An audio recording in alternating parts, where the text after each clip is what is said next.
বিশিষ্ট শিল্পপতি বেলায়েত খন্দকারের মেয়ে বিয়ের আগের দিন রাতে বাড়ি থেকে পালিয়েছে। কথাটি বাতাসের গতিতে ছড়িয়ে পড়েছে শহরে। বাড়ির সামনে ভিড় করেছে সাংবাদিকের দল। একপাশে দাঁড়িয়ে আছে পাত্রপক্ষের লোকজন। লজ্জায় মাথা তুলতে পারছে না খন্দকার বংশের কেউই। সাংবাদিকরা বারবার প্রশ্ন করেই যাচ্ছে, মেয়েকে কি মতের বিরুদ্ধে বিয়ে দিচ্ছিলেন খন্দকার সাহেব, নাকি মেয়ে প্রেমিকের সাথে পালিয়েছে? এত মানুষের ভিড় ঠেলে হলুদের সাজে একটি মেয়ে বাড়িতে ঢুকলো, খুব তাড়াহুড়ো করে। সাথে রয়েছে অতি সুদর্শন এক পুরুষ। সাংবাদিকদের মধ্যে কয়েকজন মেয়ে রিপোর্টার ইতিমধ্যে তার দিকে দৃষ্টি নিবদ্ধ করেছে। হাঁ হয়ে দেখে যাচ্ছে যুবকটিকে। যুবকটির সাথে থাকা মেয়েটি এক প্রকার ছুটে যায় বেলায়েত খন্দকারের কাছে, হাঁপাতে হাঁপাতে বলে, আব্বু, আমি এসেছি, বিশ্বাস করো আমি ইচ্ছে। মেয়েটির মুখ থেকে আর কোনো কথা বের হওয়ার সুযোগ পেল না। কেউ একজন সর্বশক্তি দিয়ে তার গালে কষিয়ে এক চড় বসিয়ে দিয়েছে। মেয়েটি গিয়ে ছিটকে পড়লো মাটিতে। পুরো দৃশ্য হতভম্ব নেত্রে দেখে যাচ্ছে সবাই। সাংবাদিকদের ক্যামেরায় বন্দী হচ্ছে অকপটে সবকিছু। মেয়েটি আবার উঠে দাঁড়ালো। ঠোঁটের কোণ থেকে রক্ত পড়া শুরু হয়ে গেছে। মেয়েকে দেখে সদর দরজা দিয়ে বেরিয়ে আসলো রুমানা খন্দকার, কিন্তু তার পা স্থির হলো স্বামীর বলা কথায়। তুমি যদি ওই মেয়ের দিকে এক পা বাড়াও তো আমি ভুলে যাব তোমার সাথে আদৌ আমার কোনো সম্পর্ক ছিল রোমা। এবার হু হু করে কেঁদে দিল ফিহা। চোখের পানি গড়িয়ে পড়ছে তার নেতিয়ে পড়া গাল বেয়ে। এক রাতে মেয়েটির এই করুণ অবস্থা দেখে আঁচলে মুখ চেপে কেঁদে উঠল রুমানা। ফিহা উদ্ভ্রান্তের ন্যায় আবারও বলতে শুরু করলো, আব্বু, বিশ্বাস করো আমি কারোর সাথে পালিয়ে যাইনি, আমাকে কিডন্যাপ করা হয়েছিল। ফিহার কথায় তীক্ষ্ণ দৃষ্টি নিক্ষেপ করলেন বেলায়েত খন্দকার। পাশে দাঁড়িয়ে থাকা লম্বা চওড়া সুদর্শন ছেলেটির দিকেও একবার তাকালো। ছেলেটি কেমন নীরব দর্শকের ন্যায় সবকিছু দেখে যাচ্ছে। তার চোখে মুখে বিরক্ত, রাগ, ভয় কিছুই দেখতে পাচ্ছেন না তিনি। উল্টো এত কিছুর মাঝে একধানে সে তাকিয়ে আছে নিজের হাতে থাকা মোবাইলটির দিকে। বেলায়েত খন্দকার কঠিন কণ্ঠে এক প্রকার ধমকের সুরে বললেন, তোমার কথায় কি প্রমাণ আছে যে তুমি পালিয়ে যাওনি? ফিহা এবার পাশ ফিরে তাকালো যেখানে দাঁড়িয়ে আছে যুবক। ফিহা তার সামনে গিয়ে বলল, আপনি তো আমাকে কথা দিয়েছেন বাসায় নেওয়ার পর বাবাকে সবকিছু খুলে বলবেন। আপনি আসলে ভুলে অন্য কেউ ভেবে আমাকে তুলে নিয়ে গিয়েছিলেন। এখানে আমার কোনো দোষ নেই। আপনি তো আমার হেল্পও করেছেন, নিজের ভুল বুঝতে পেরে আমায় বাসায় পৌঁছে দিয়ে এসেছেন।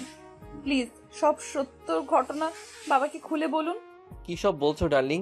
কবে এরকম কথা হলো আমাদের মাঝে? প্রত্যয়ের কথায় যেন মাথায় আকাশ ভেঙে পড়ল ফিহার। ছেলেটি রাস্তায় তাকে আশ্বস্ত করেছে সবকিছু খুলে বলবে, তবে এখন মিথ্যা কেন বলছে? আপনি এমন করছেন কেন মিস্টার প্রত্যয়?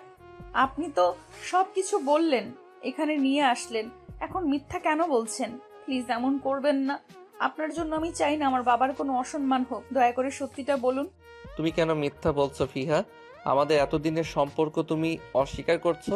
তোমার বাবার ভয়ে তো তুমি পালিয়েছিলে। আর তুমি তো আমায় বলেছো বাসায় গিয়ে বাবাকে তুমি জানাবে তুমি যাকে ভালোবাসো তাকে বিয়ে করতে যাচ্ছ। তুমি তার হাতে কাঠপুতলি নাও। ফিহে আবার জোরে শব্দ করে কেঁদে দিল। সে তার বাবাকে ভীষণ ভালোবাসে। তার বাবা তাকে পছন্দ না করলেও তার প্রতি মানুষটির বিশ্বাস ছিল, যা কিনা এই ছেলেটির জন্য ভেঙে চুরমার হয়ে গেছে। এই মুহূর্তে নিজেকে পৃথিবীর সবচেয়ে অসহায় মানুষ বলে মনে হচ্ছে তার। কেন তার সাজানো গোছানো জীবনে প্রত্যয় নামক ঝড় আসলো, সবকিছু লন্ডভন্ড করে দিল। ফিহার চোখ গেল দূরে দাঁড়িয়ে থাকা সাদাবের দিকে। মানুষটিকে দেখিয়ে ফিহার চোখ চকচক করে উঠল। এই মানুষটি হয়তো তাকে ফিরিয়ে দিবে না। ফিহা দৌড়ে গেল সাদাবের সামনে। সাদাবের এক হাত ধরে বলল, সাদাব, আপনি আমার কথা বিশ্বাস করুন প্লিজ। আমি এই লোকটার সাথে যাইনি, আমি তাকে এর আগে কখনো দেখিনি পর্যন্ত। বিশ্বাস করুন, আমাদের মাঝে কোনো সম্পর্ক নেই। উনি মিথ্যা কথা বলছেন। সাদাব তাকালো প্রত্যয়ের দিকে। প্রত্যয়ের মুখে বাঁকা হাসি বিদ্যমান। সে এক হাতে নিজের চুল ঠিক করতে ব্যস্ত। সাদাব রাগে নিজের হাত মুষ্টিবদ্ধ করে নিল। চোখ বুজে নিয়ে ভিতরে থাকা রাগটা দমানোর চেষ্টা করলো। মনে মনে বলল, তুই কাজটা ঠিক করিসনি প্রত্যয়, এর মূল্য তোকে দিতে হবে। ফিহার কান্নারত মুখের দিকে তাকিয়ে যেই না সাদাব কিছু বলতে যাবে, পেছন থেকে সাদাবের মা এক প্রকার চিৎকার করে উঠলেন। এক প্রকার তেড়ে এসে ফিহার হাত সাদাবের হাত থেকে ছাড়িয়ে নিয়ে তাকে ধাক্কা মেরে দিল। তাল সামলাতে না পেরে যখনই পড়ে যেতে নিবে, পিছন থেকে একজোড়া বলিষ্ঠ হাত তাকে আগলে নিল। ফিহা ভয়ে চোখ বন্ধ করে নিয়েছে। সাদাবের মায়ের মুখে যেন কথার খই ফুটেছে। তিনি বলেই চলেছেন, বেহায়া মেয়ে মানুষ, এক ছেলের সাথে এক রাত কাটিয়ে এসে আবার আমার ছেলেকে ফসলানো হচ্ছে। আমার ছেলের সাথে ভালোবাসার নাটক করার কী দরকার ছিল? একজনে মন ভরে না নাকি? কজন লাগে তোর? নির্লজ্জ মেয়ে মানুষ, বাপ মা সঠিক শিক্ষা দিতে পারেনি, প্রেমিক নিয়ে পালিয়ে গিয়ে আবার এখন এই মুখ নিয়ে এখানে যাত্রাপালা করতে এসেছে? ওই মেয়ে, তোর মাঝে কি লজ্জার ছিটে ফোঁটাও নেই নাকি? আমার ছেলের থেকে দূরে থাক। ছেলের পছন্দ বলে বিয়েতে মত দিয়েছিলাম, দেখে তো বোঝাই যায়নি মেয়ের পেটে পেটে এত শয়তানি। ফিহা চোখ খুলে দেখলো নিজের অবস্থান, নিজেকে প্রত্যয়ের বাহুতে আবদ্ধ দেখে গা গুলিয়ে আসলো। শুধু একটা কথাই ধরা দিল মন মস্তিষ্কে, প্রতারক। নিজেকে ছাড়ানোর চেষ্টা করলো পুরো দমে, কিন্তু ছেলেটি শক্তির কাছে পেরে উঠলো না তার ছোটখাটো দেহটা। বাধ্য হয়ে রাগ মিশ্রিত কণ্ঠে বলে উঠল, ছাড়ুন বলছি, ছাড়ুন। আমাকে ধরার সাহস কি করে হয় আপনার? দূরে সরুন। প্রত্যয় হাসলো। কি অমায়িক ভাবে হাসে ছেলেটি। এই হাসিতে ঘায়েল হবে শত শত রমণী, তবে ফিহার কাছে এই হাসিটি বিষাক্ত লাগছে। এর থেকে বিদঘুটি কিছু হয়তো দেখেনি কখনো। সাদাবের মা সাদাবের হাত টেনে বলল, আর এক মুহূর্তও নয় এখানে। তোর জন্য এর থেকে সুন্দর ভালো ভদ্র মেয়ে খুঁজে এনে দিব। তোর ভাগ্য ভালো এরকম একটা মেয়েকে বিয়ে করার থেকে বেঁচে গেলি। সাদাবের চোখ মুখ লাল হয়ে এসেছে। সে কিছু বলতেও পারছে না। মায়ের বাধ্য ছেলে সে। তাকিয়ে আছে অন্যের বাহুবন্ধনে আবদ্ধ দাঁড়িয়ে থাকা মেয়েটিকে। মেয়েটির চোখে মুখে আকুতি, টানা টানা চোখ দুটো যেন বলে যাচ্ছে, প্লিজ আমাকে রেখে যাবেন না সাদাব। বিশ্বাস করুন, আমার ভালোবাসা মিথ্যে নয়। আমাকে একবার বিশ্বাস করুন, দয়া করে আমাকে ভুল বুঝবেন না। নিজেকে এই মুহূর্তে বড় কাপুরুষ মনে হচ্ছে সাদাবের। কেন সে মুখ ফুটে মায়ের বিরোধিতা করতে পারছে না? কেন ভালোবাসার মানুষের পাশে দাঁড়াতে পারছে না? ফিহা অশ্রুসিক্ত নয়নে দেখলো ভালোবাসার মানুষের প্রস্থান। যে মানুষটাকে ঘিরে ছিল তার হাজারো রঙিন স্বপ্ন, যে মানুষটিকে ভালোবেসে সে বুঝেছিল ভালোবাসা কি, প্রেম কি, সে মানুষটিও আজ তাকে ভুল বুঝলো, বাকি সবার মতোই দূরে ঠেলে দিল। এতটা নিষ্ঠুর কেন সবকিছু? কাল সন্ধ্যায় তো সবকিছু ঠিক ছিল। কিছু মুহূর্তে এভাবে সবটা শেষ না হলেও তো পারত। ফিহাকে এবারে টেনে নিয়ে গেল প্রত্যয় নামক মানুষটি। ফিহা রক্ত শূন্য চোখে তাকিয়েছে শুধু। মুখটা ফ্যাকাশে হয়ে গেছে উজ্জ্বল শ্যামলা বর্ণের মেয়েটির। চোখ দুটি ফুলে গেছে। নাকের পাটাতনটি যেন টকটকে টমেটো। ফুফানোর ফলে থেমে থেমে কেঁপে উঠছে লাল হয়ে যাওয়া ওষ্ঠদল। প্রত্যয় ফিহাকে নিয়ে এসে দাঁড়ালো বেলায়েত খন্দকারের সামনে। বাড়িতে নীরবতা বিরাজমান, কারো মুখে কোনো রা নেই। কিছু সময় পর পর শোনা যাচ্ছে সাংবাদিকদের ফিসফিসানির শব্দ। বেলায়েত খন্দকার তাকালেন মেয়ের দিকে, তবুও তার পাষাণ মন গলল না। ধরেই নিলেন মেয়ের চোখ জল শুধু লোক দেখানো। তিনি তাচ্ছিল্যের সুরে বললেন, আর কি করার বাকি আছে? তোমাদের যা তামাশা দেখানো তা তো দেখিয়ে ফেলেছ ইতিমধ্যে। আর কত লোক হাসাবে তোমরা? এবার বেরিয়ে যাও আমার বাড়ি থেকে। এই মুখ নিয়ে আর আমার কাছে ফিরবে না তুমি। মনে রেখো, আজ থেকে আমার এক মেয়ে, আর কেউ নেই। যে ছিল সে কাল রাতেই মারা গেছে। প্রত্যয়ের মুখে শুকনো হাসি দেখা গেল। সে এক হাতে শক্ত করে চেপে ধরেছে ফিহার হাত, অন্য হাত প্যান্টের পকেটে গুজিয়ে দিয়ে বলল, আহ, শ্বশুর মশাই, এই মুখ দেখার কি দরকার? দরকার পড়লে প্লাস্টিক সার্জারি করে আপনার মেয়েকে আবার নতুন মুখ সমেত নিয়ে আসবো। আপনার মেয়ের একমাত্র জামাই বলে কথা, তার জন্য আমি সবকিছুই করতে পারি। আপনি কোনো চিন্তাই করবেন না, তাকে আমি সুখে শান্তিতে রাখবো। একটা মাত্র বউ আমার, আপনি শুধু দোয়া করবেন শ্বশুর মশাই। বলেই এক লাফে পা ছুঁয়ে আবার উঠে গেল। মাথায় হাত বুলিয়ে চোখ মুখ শক্ত করে চিবিয়ে চিবিয়ে বলল, শুধু আপনি আমার কলিজার বাবা বলে ছেড়ে দিচ্ছি, না হয় যে হাত দিয়ে তাকে আঘাত করেছেন সে হাত আমি ভেঙে গুড়িয়ে দিতাম। ফিহা ভীষণ ক্ষিপ্ত হলো। কে এই ছেলে? কোথা থেকে উড়ে এসে জুড়ে বসেছে? কখন থেকে বউ বউ করে যাচ্ছে? কে তার বউ? কবের বউ? কিসের বউ? বিয়ে হলো কোন সময়? তার বাবা তাকে মারুক কাটুক যাই করুক, সে তাকে ছেড়ে কোথাও যাবে না। বুঝালে একদিন ঠিক বুঝবে। এই আপনার সাহস হয় কি করে আমার আব্বুর সাথে এভাবে কথা বলার? কি সব বলে যাচ্ছেন কখন থেকে? আপনি এখান থেকে চলে যান বলছি। আমার আব্বু আমাকে মেরে ফেললেও আমি তার কাছেই থাকবো। বেলায়েত খন্দকার এবার চিৎকার করে বললেন, তোমরা কি এখান থেকে যাবে, নাকি আমি দারোয়ান ডেকে ঘাড় ধাক্কা দিয়ে বের করে দেব? ফিহা করুণ কণ্ঠে ডাকলো, আব্বু। কে তোমার আব্বু? তোমার আব্বু মারা গেছে। এখান থেকে চলে যাও। বলে বাড়ির ভিতর চলে গেলেন তিনি। ফিহা সেদিকে তাকিয়ে রইল অপলক। রুমানার চক্ষু শীতল, চেয়েও তিনি মেয়েকে আগলে রাখতে পারলেন না। চলে গেলেন দৃষ্টিগোচরে। ফিহা তাকিয়ে দেখলো বাবা মায়ের প্রস্থান। হাতে টান অনুভব করলো সে। প্রত্যয় নামক ব্যক্তি তাকে টেনে নিয়ে যাচ্ছে নিজের সাথে। ফিহা হাত ছাড়ানোর চেষ্টা করে যাচ্ছে, মুখে বলছে, ছাড়ুন আমায়। কোথায় নিয়ে যাচ্ছেন? আমি যাব না আপনার সাথে। কিন্তু কোনো লাভ হলো না। প্রত্যয় তাকে টেনে নিয়ে যাচ্ছে গরুর মতো। প্রত্যয় গাড়ির দরজা খুলে ভিতরে এক প্রকার ছুঁড়ে মারলো ফিহাকে। হাতের ব্যথায় মৃদু আর্তনাদ করে উঠল মেয়েটি। প্রত্যয় গাড়িতে উঠে গাড়ি স্টার্ট দিল। তার চোখে মুখে রাগের ছাপ স্পষ্ট। গাড়ি চালাচ্ছে ফুল স্পিডে। ফিহা চোখ বন্ধ করে ফুফিয়ে কেঁদে চলেছে। প্রত্যয় ধমকে বলল, একদম ফ্যাস ফ্যাস করবে না, কানে নিচে এক ধাক্কাতে গাড়ি থেকে ফেলে দিব বলে দিলাম। কেঁপে উঠল ফিহা, তবে কান্না বন্ধ করলো না। তা দেখে আরেক দফা ধমক দিল প্রত্যয়। ফিহা এবার মুখ চেপে ধরেছে নিজের, যাতে শব্দ না হয়। অন্য পাশে মুখ ফিরে ভেবে চলেছে রাতের কথা। গায়ে হলুদের অনুষ্ঠান শেষে রুমে গিয়ে ফ্রেশ হওয়ার পর তার এক কাজিন এসে বলল নিচে সাদাব এসেছে তাকে দেখতে। সে না গেলে নাকি সাদাব উপরে উঠে আসবে। ফিহা সাত পাঁচ না ভেবে এক ছুটে গিয়েছিল প্রিয় মানুষটির কাছে। ফিহা সেই ভার্সিটি লাইফের প্রথম থেকে পছন্দ করতো সাদাবকে। ছেলেটি ছিল ভার্সিটির সিনিয়র। তারা ভর্তি হওয়ার সময় গ্রাজুয়েট কমপ্লিট করে ফেলেছে। লম্বা চওড়া ফর্সা এক যুবক, যে কোনো নারীর মনে সহজে ধরা দেওয়ার মতো। ফিহা শুধু তার রূপের প্রেমে পড়েনি, ছেলেটির ব্যক্তিত্বও ছিল নজরকাড়া। ভার্সিটির ছাত্রদলীয় সবকিছুতে থাকতো সে। কারো কোনো অসুবিধা হলে সলভ করে দিত হাতের তৈরিতে। সেই মানুষটির সাথে নিজের বিয়ে ঠিক হবে বিষয়টি সে কল্পনাও করতে পারেনি। ছেলে নিজে থেকে প্রস্তাব পাঠিয়েছে বাড়িতে। এত সহজে ভালোবাসা মানুষটিকে পেয়ে যাবে ভেবেই খুশিতে আত্মহারা হয়ে পড়েছিল তার অবচেতন মন। সেদিন সাদাবের সাথে দেখা করতে বাড়ির বাইরে গিয়েছিল ঠিকই, কিন্তু পরবর্তীতে নিজেকে আবিষ্কার করেছিল কারো রুমে তাকে বিছানায় রাখা হয়েছে। তবে বেঁধে রাখেনি, রুমও লক করা ছিল না। খুবই পরিপাটি একটা গুছানো ঘর। সেখানেই তার দেখা হয় প্রত্যয়ের সাথে। প্রত্যয় তার সাথে খারাপ কিছু করেনি।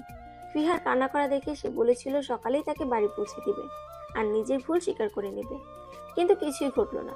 যে মানুষটির ব্যক্তিত্বের প্রেমে পড়েছিল সেই মানুষটিও তাকে একা করে চলে গেছে। নিজের বাবা মাও তাকে বিশ্বাস করেনি। তার পরবর্তী জীবনে কি হবে তাও সে জানে না। এরকম মূল্যহীন জীবনের দায় সে বয়ে বেড়াতে পারবে না। মনে মনে এক কঠিন সিদ্ধান্ত নিল ফিহা। একবার তাকালো ড্রাইভিং সিটে বসে থাকা মানুষটির দিকে, পরে চোখ বুজে প্রস্তুতি নিল গাড়ি থেকে ঝাঁপ দেওয়ার। যেই স্পিডে গাড়ি চলছে আর মেইন রোডে একবার নিচে পড়লে সব শেষ। যে ভাবনার সে কাজ। ফিহা জোরে প্রেস করলো দরজার লকের উপর, ঝাঁপ দিল বাহিরে। এত মরার শখ তোর? তোকে তো আমি নিজের হাতে খুন করব। তুই যা করেছিস তারপর এখনো তোকে বাঁচিয়ে রেখেছি, এটাই তো অনেক। ফাহমিদ আল প্রত্যয়ের একটা নখছর সাহস কেউ করে না, তুই তার একমাত্র পস। কথা সম্পূর্ণ না করে গাড়ির স্টিয়ারিং এ জোরে এক ঘুষি বসিয়ে দিল প্রত্যয়। ফর্সা চেহারায় যেন রক্তের ছোপ ছোপ দাগ পড়ে গেছে। রাগের ফলে পুরো মুখ এতটাই লাল বর্ণ ধারণ করেছে তা দেখে রীতিমতো কাঁপছে ফিহা। ফিহা যখনই গাড়ির দরজা খুলে ঝাঁপ দিতে যাবে ঠিক সেই মুহূর্তে প্রত্যয় গাড়ির দরজা অপর পাশ থেকে লক করে জোরে ব্রেক কষে। ভরা রাস্তায় আচমকা ব্রেক করায় ট্রাফিক পুলিশের কবলেও পড়তে হয়। প্রত্যয় সবকিছু সামলে একপাশে নির্জন জায়গায় দেখে গাড়ি পার্ক করে। ফিহা মাথা নিচু করে বসে আছে। তাকানোর মতো সাহস হচ্ছে না। প্রত্যয় নিজে চুল টেনে ধরেছে রাগ নিয়ন্ত্রণ করার জন্য। কিছু সময় পর গাড়ি স্টার্ট দেয় প্রত্যয়। ফিহার আর কিছু করার সাহস হয় না। এখন মনে হচ্ছে সে যদি মরেও যায় কবর থেকে উঠিয়ে সমস্ত শক্তি দিয়ে গালে চড় বসাবে এই প্রত্যয় নামক মানুষটা। ফিহার বুঝে আসছে না কেন এই ছেলে তার সাথে এমন করছে। তার সাথে তো এই লোকের কোনোদিন দেখাও হয়নি। কোন সময় শত্রুতা ফলাচ্ছে এখন। ফিহা চোখ বন্ধ করে সিটে মাথা এলিয়ে দিল। কিছুক্ষণ পরে গাড়ি থামলো। প্রত্যয় নেমে ফিহার পাশের দরজাটা খুলে দিল। ফিহা নেমে গেল। প্রত্যয় ফিহার এক হাত চেপে ধরে সাথে এক প্রকার টেনে নিয়ে যাচ্ছে। এখানে সে রাতে ছিল, আবছা হলো বাড়িটা দেখে চিনতে পারছে। লিফটে উঠলো না প্রত্যয়, সিঁড়ি বেয়ে উঠছে। যেন সব রাগ পা দিয়ে সিঁড়ির উপর যাচ্ছে ছেলেটি। ফিহার মনে হলো তার হাত ব্যথায় এবার খসে পড়ে যাবে। হাত দিয়ে ঠোঁট চেপে ধরেছে। যতই হোক তার মনে হলো সে এখন আর্তনাদ করলো পাশের মানুষটি রেগে যাবে। ফ্ল্যাটের দরজাটা খুললো সশব্দে। ফিহাকে সোফার কাছে নিয়ে ছুঁড়ে মারল প্রত্যয়। নিজে চলে গেল রুমের ভিতরে। কিছু সময় পর হাতে শপিং ব্যাগ নিয়ে হাজির হয়। ব্যাগগুলো ফিহার দিকে এগিয়ে দিয়ে ভরাট পুরুষালী কণ্ঠে বলে, যাও গিয়ে রেডি হয়ে আসো। ফিহা তাকালো ব্যাগের দিক। ব্যাগের ভিতর বেনারসি শাড়ি আর প্রয়োজনীয় সবকিছু আছে। চোখ বড় বড় করে তাকালো ফিহা। ও বউ কেন সাজবে? নিজের উৎকণ্ঠা চেপে রাখতে না পেরে ফিহা চেঁচিয়ে বলে উঠল, আমি বউ কেন সাজবো? কি মতলব আপনার? প্রত্যয় শান্ত দৃষ্টি নিক্ষেপ করলো ওর উপর। এতে যেন মেয়েটি ভয়ে কুঁকড়ে গেল। তবুও নিজেকে স্বাভাবিক রাখার চেষ্টা চালিয়ে যাচ্ছে। তুমি কি আমার সাথে লিভ ইনে থাকতে চাচ্ছ ফিহা? আমার কিন্তু কোনো সমস্যা নেই।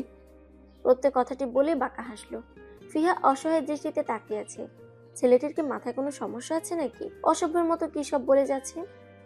আমি আপনার মতো লোকের সাথে কোনোভাবেই থাকতে চাই না। আমাকে যেতে দিন, বাসায় যাব আমি। ফেরত পাঠানোর জন্য নিয়ে আসিনি তোমায়। বেশি কথা না বলে রেডি হয়ে এসো। আমাকে রাগিয়ে দিবে না, এর পরিণাম ভালো হবে না বলে দিচ্ছি। যদি সোজা কথায় রাজি না হও তো এমন কিছু করবো যাতে তুমি বিয়ে করতে বাধ্য হও। আমি মরে গেলেও আপনাকে বিয়ে করব না। আমি সাদাফকে ভালোবাসি, অন্য কাউকে বিয়ে করতে পারবো না আমি। প্রত্যয় একটানে ফিহাকে নিজের কাছে নিয়ে আসে, নিজের ওষ্ঠদর দিয়ে চেপে ধরে ফিহার ফিনফিনে পাতলা ঠোঁট। ফিহা হতভম্ব হয়ে যায়। কি হয়েছে বুঝতে ওর কিছু সময় ব্যয় করতে হয়। নিজেকে ছাড়ানোর জন্য ফিহা নিজের হাত পা ছুটাতে থাকে, এলোপাথারি কিলঘুষি মারতে থাকে প্রত্যয়ের বুকে। তবুও মানুষটিকে এক চুল পরিমাণও সরাতে পারেনি সে। বেশ সময় পর প্রত্যয় এক প্রকার ছুড়ে দূরে ফেলে দেয় ফিহাকে। ফিহার চোখ থেকে অনবরত পানি পড়ছে, সেদিকে কোনো ভ্রুক্ষেপ নেই প্রত্যয়ের। প্রত্যয় কিছু সময় পর শক্ত কণ্ঠে বলে, আর কোনোদিন যদি আমার সামনে অন্য কাউকে ভালোবাসার কথা মুখেও আনার চেষ্টা করিস তো এখানেই মেরে পুঁতে দিব। ফিহা কান্না ভেজা কণ্ঠে ফুফিয়ে বলে, আপনি একটা নিকৃষ্ট লোক, আপনার মুখও দেখতে চাই না আমি। শুধু মুখ কেন বেবি, তোমাকে তো আরো অনেক কিছুই দেখতে হবে। বলেই চোখ টিপ মারে। ফিহা কান্না করতে করতে হিচকি তুলে ফেলেছে। প্রত্যয়ের কপালে শুকনো ভাঁজ পড়ে। বিয়ে করে বাসর করতে চাও নাকি বিয়ের আগে? একটা চুমোতে মনে হয় কোনো কাজ হয়নি। বিয়ে করা পর্যন্ত ওয়েট করতে পারছো না বুঝি ফিহু বেবি? আগে আগে সব করার ইচ্ছে থাকলে মুখ ফুটেও তো বলতে পারো। এভাবে কান্না করে আদায় করার কি আছে? আমি বিয়ে করব না, প্লিজ আমাকে যেতে দিন। প্রত্যয় মুখ দিয়ে চমলক শব্দ করে। ফিহার দিকে তাকিয়ে বলে, ফিহা দেখো, আমাকে রাগাবে না। যদি 5 মিনিটের মধ্যে রেডি না হও তো নিজ হাতে পরিয়ে দিব। এটা যে আমি করতে পারবো আশা করি এটা এতক্ষণে বুঝে গেছো। এখন সিদ্ধান্ত নাও, নিজে পড়বে নাকি আমার হাতে? ফিহা রেগে বলে ওঠে, বললাম না পারবো না। কোনো বিয়ে টিয়ে করবো না আমি। তোর মতো খারাপ লোকের কোনো কথাই শুনবো না আমি। ফিহা, প্রত্যয়ের এত জোরে ডাক দেওয়াটা যেন অন্তরাত্মা কাঁপিয়ে দিয়েছে ফিহার। তবুও সে নড়ল না। কান্না করতে করতে উজ্জ্বল শ্যামলা ত্বকের উপর পানির ছাপ পড়ে গেছে। চোখ দুটো ফুলে গেছে, পাতলা ঠোঁটগুলো সমান তালে কাঁপছে। নাক ডগা রক্ত জবানে বর্ণ ধারণ করেছে। প্রত্যয় হাত মুষ্টিবদ্ধ করলো, নিজেকে যথাসম্ভব শান্ত করে নরম কণ্ঠে বলল, ফিহা, সাদাব যদি তোমায় সত্যি সত্যি ভালোবাসতো তো আমি কখনো এমন কাজ করতাম না। যদি সে তোমায় ভালোবাসতো তাহলে আজ তোমাকে ওভাবে রেখে চলে যেত না। তোমার সিদ্ধান্ত শোনার আশায় আমি বসে থাকবো না। মাত্র 20 মিনিট সময় দিচ্ছি, এর মধ্যে তৈরি হয়ে আসবে। না হয় সত্যি খারাপ কিছু ঘটে যাবে আজকে। সবকিছু বাদ দিয়ে নিজের কথা ভাবো। ফিহা ধীর পায়ে হেঁটে যায় রুমের দিকে। তার পা টলছে, তার চিন্তা করার শক্তি লোপ পেয়েছে। ফিহা সত্যি সাদাবকে ভালোবাসে। মানুষের এভাবে প্রত্যাখ্যান সে মেনে নিতে পারেনি। মনের কোনো কোথাও একটা খচখচ করছিল। প্রত্যয়বেলা কথাটা যেন খুব গভীরভাবে কানে এসে বাড়ি খেল। যদি তোমায় ভালোবাসতো তো ছেড়ে চলে যেত না। তবে কি সবকিছুই মিথ্যা ছিল? সাদাব তাকে ভালোবাসে না? তার অনুভূতিগুলো যে এই একটা মানুষের নামে উৎসর্গ করেছিল, সে মানুষটা তাকে অবিশ্বাস করলো। জনসম্মুখে একবার হাত ধরার সাহস করলো না। এতটা ঠুনকো ছিল ওর বিশ্বাস। ভালোবাসা তো টিকে থাকে বিশ্বাসে। তবে কি ভালোবাসাটাই ছিল না কোনোদিন? ফিহা চিন্তায় ডুব দিয়ে এলোমেলো হাতে শাড়ি পরেছে। কোনো রকম পেঁচিয়ে বেরিয়ে আসে রুম থেকে। কাঁধ থেকে একটু লম্বা চুলগুলো ছড়িয়ে ছিটিয়ে আছে, চোখে মুখে বিষণ্ণতার ছাপ। প্রত্যয় দেখলো বিরহে ভেঙে পড়া এক নারীকে। বিধ্বস্ত মুখশ্রীর এ নারীর পুরোটা জুড়ে আছে এক অদ্ভুত মায়া। প্রত্যয় চোখ সরিয়ে নেয় সহসা। চায় না জড়াতে এমন কিছুতে যা তার নয়। তার হয়েছে অন্য কারোর, এ যে ভীষণ রকম যন্ত্রণা। ফিহা চুপচাপ এসে দাঁড়ালো প্রত্যয়ের সামনে। প্রত্যয় আবারও আপাতমস্তক দেখলো মেয়েটিকে। বুক ভরে এক দীর্ঘশ্বাস ছাড়ল সে। ফিহাকে সাথে করে নিয়ে বের হলো আবার। গাড়ি চলছে তার আপন গতিতে। ফিহার সিল্কি চুলগুলো উড়ে যাচ্ছে তাল মিলিয়ে। মুখে নেই কোনো প্রসাধনীর ছোঁয়া। সদ্য ফোটা একটি শিশির ভেজা পদ্মের মতো লাগছে মেয়েটিকে। কারো অবাধ্য চক্ষু বারবার অমান্য করছে সব বাধা বিপত্তি। মেরুন রঙের শাড়িতে মেয়েটির সৌন্দর্য কেন এত বৃদ্ধি পেল? আগে জানলে এই রঙের শাড়ি কিনতো না প্রত্যয়। যেদিনে পদ্ম নিজে এসে ধরা দিত তার প্রেম নদীতে, সেদিন না হয় এরকম করে সাজিয়ে বসিয়ে রাখতো সামনে, দেখতো চোখ ভরা মুগ্ধতা নিয়ে। আজ সে অন্য করার জন্য আকাশ সমান স্বপ্ন বুনেছে। মন প্রাণ ওই ব্যক্তিটাকে দিয়ে অনিচ্ছায় অবহেলায় একরাশ ঘৃণা নিয়ে তাকে গ্রহণ করেছে। ভালোবাসার মানুষের মুখ ফিরিয়ে নেওয়াটা হয়তো সহ্য করা সবার সাধ্যের বাইরে। কাউকে পাওয়া না পাওয়ার সমীকরণে পেয়ে গিয়েও ছুঁয়ে দেওয়ার অধিকার না পাওয়া, ভালোবাসার অধিকার নিয়ে সামনে দাঁড়াতে না পারার মতো অসহনীয় অনুভূতি আর কি 10টা আছে? গাড়ি এসে থামলো কাজী অফিস নামক সাইনবোর্ড টানানো একটা গেটের সামনে। ফিহা অনুভূতিহীন যন্ত্রণায় হেঁটে যাচ্ছে। কেন যাচ্ছে সে জানে না। নিজেকে এক বদ্ধ উন্মাদ মনে হচ্ছে। কেন সে প্রত্যেকের কথা শুনছে জানে না। বারবার একটা কথাই ভিতর থেকে বেরিয়ে আসছে, এটাই তো নিয়তি, একবার বিশ্বাস করে দেখ, ঠুকবি না। ভাগ্যটা তার বরাবরই বিপরীত প্রতিক্রিয়া দেখিয়েছে। তারপরও আজ সে ভাগ্য পরীক্ষা করতে জীবনে সবচেয়ে বড় একটা ধাপে পা দিতে এসেছে। কাজী অফিসের ভিতরে ঢুকলো দুজন। ফিহা তখন মৃদু কাপা কণ্ঠে বলল, বাবা মায়ের অনুমতি ছাড়া বিয়ে করাটা কতটা যুক্তিযুক্ত প্রত্যয়? এই বিয়েটা হয়তো আপাত দৃষ্টিতে ঠিক হবে, কিন্তু কি হবে এর ভবিষ্যৎ? প্রত্যয় চুপ রইল কিছুক্ষণ। গম্ভীর কণ্ঠে কাউকে ডাকলো সে। ভিতরে আসুন। তখন ভিতরে আসলো এক মধ্যবয়স্ক মহিলা। ফিহা তাকালো সেদিকে। নিজের মাকে এখানে দেখে অবাকের চরম সীমানায় পৌঁছে গেছে সে। কাপা কাপা কণ্ঠে ডাকলো এবার, মা। ফিহার দিকে ফিরেও তাকালেন না তিনি। চুপচাপ পাশের চেয়ারটা বসে পড়ল। প্রত্যয়ের হয়ে সাক্ষী হিসেবে এসেছে তার ফ্রেন্ড। প্রত্যয়ের বাবা মা এখানে নেই। ফিহা শুধু অপলক তাকিয়ে আছে তার মায়ের দিকে। কাজী সাহেব সব কাজ শেষ করে সাইন করার জন্য রেজিস্ট্রি পেপার এগিয়ে দিল ফিহার দিকে। ফিহার হাত কাঁপছে অনবরত, কোনোভাবেই ধাতস্থ করতে পারছে না। পরপর গড়িয়ে পড়ল কয়েক ফোঁটা অশ্রু। ফিহার মা শান্ত কণ্ঠে বললেন, সাইন কর ফিহা। ফিহা তাকালো তার মায়ের দিকে। পৃথিবীতে এই একটা মানুষই তাকে সবচেয়ে বেশি ভালোবাসে, ভরসা করে। মা ছাড়া ফিহার দুনিয়া যেন শূন্য। মা ছাড়া বাড়ির বাকি সদস্য কখনো তাকে ভালোভাবে গ্রহণ করেনি। নিজের বাবাও কোনোদিন স্নেহের হাত বাড়িয়ে বলেনি, মা এত চিন্তা কিসের, তোর বাবা আছে তো। ভালোবাসা নামক জিনিসটা খুবই কম আছে ওর জীবনে। ফিহার দৃষ্টি অনুসরণ করলেন রুমানা। চোখ দিয়ে আশ্বস্ত করলেন মেয়েকে। ইশারা করলেন সাইন করার জন্য। ফিহা মন্ত্রমুগ্ধের ন্যায় কলম চালালো কাজটায়। প্রত্যয় সাইন করে দিল ফটাফট। বিবাহ সম্পূর্ণ হলো 3 কবুল বলার মাধ্যমে। ফিহা তার মাকে জড়িয়ে ধরে বসে আছে শক্ত করে। মনে হচ্ছে ছেড়ে দিলে বুঝি তার মা হারিয়ে যাবে অনেক দূরে। প্রত্যয় নিজের বন্ধুর সাথে একটু বাহিরে যায়। রুমের বাহিরে বেঞ্চে বসে আছে ফিহা আর রুমানা। রুমানা ফিহার মাথায় হাত রেখে বললেন, জানি তোর মনে অনেক প্রশ্ন জমেছে, কেন এত কিছু হলো, তোর সাথে কেন হলো, আমি এখানে কেন আসলাম, প্রত্যেক কেনই বা তোর সাথে এমন করেছে। সবকিছুর উত্তর সময় হলে পেয়ে যাবে। মা হিসেবে তোর খারাপ চাই না আমি। মনে রাখবি, পৃথিবীতে তুই আমার জন্য সবচেয়ে বেশি গুরুত্বপূর্ণ ফিহা, পরে বাকিরা। আমি শুধু তোর জন্যই বেঁচে আছি। আমার মেয়ে যেন পৃথিবীর সর্বোচ্চ সুখ পায়, সেজন্যই আজ আমি এখানে এসেছি। তুই অনেক ভালো থাকবি মা। প্রত্যয় অনেক ভালো ছেলে। আমি জানি তোর মনে কি চলছে। ভালোবাসাটা অন্যায় না মা। ভুল মানুষকে ভালোবাসাটা নিজের জন্য ক্ষতিকর। প্রত্যয়কে আমি বলছি বলে তোকে মেনে নিতে হবে না। তুই নিজে ওর সাথে থেকে নিজে থেকে উপলব্ধি কর মানুষটা কেমন। বাহিরের দিক দিয়ে বিচার না করে ওর মনটাকে চিনতে শিখ। ওকে বোঝার চেষ্টা কর। এইটুকুই বলবো। বলবো না সবকিছু ইচ্ছের বিরুদ্ধে মেনে নি। তবে আমার বিশ্বাস তোরা দুজন দুজনের জন্য পারফেক্ট। ভালোবাসা দ্বিতীয়বারও আসে যদি পাশের মানুষটি মন মতো হয়। আমি খুশি হব যদি তুই নিজের জীবনকে আরো একটা সুযোগ দেস। তো সাদাবকে কেন তোর অযোগ্য বলছি সে প্রশ্নের উত্তরও সময় হলে পেয়ে যাবি। আমি এখন চলে যাব। তুই এখন থেকে প্রত্যেক দায়িত্ব ওর অর্ধাঙ্গিনী, কথাটা মনে রাখবি। নিজের ভালো নিজেকে দেখতে হবে। এখন অনেক দিক দিয়ে তোর নিজেকে স্বার্থপর মনে হতে পারে, তবে মনে রাখবি কিছু কিছু ক্ষেত্রে নিজের জন্য হলেও স্বার্থপর হতে হয়। সময় কঠিন একটা সত্য যা মানুষের জীবনের মূল অনেক দিকেই ঘুরিয়ে দিতে পারে। মনে রাখবি তোর মা সবসময় তোর পাশে ছিল, থাকবে। আমি আমার ফিহাকে বিশ্বাস করি, সে আমার বেস্ট বাচ্চা। ফিহা শক্ত হাতে নিজের মাকে জড়িয়ে ধরল। রুমানা ভেজা চোখে মেয়ের মুখে হাত বুলে উঠে দাঁড়ালেন। তাকে যে যেতেই হবে। পিছুটান জিনিসটা বড্ড অবাধ্য।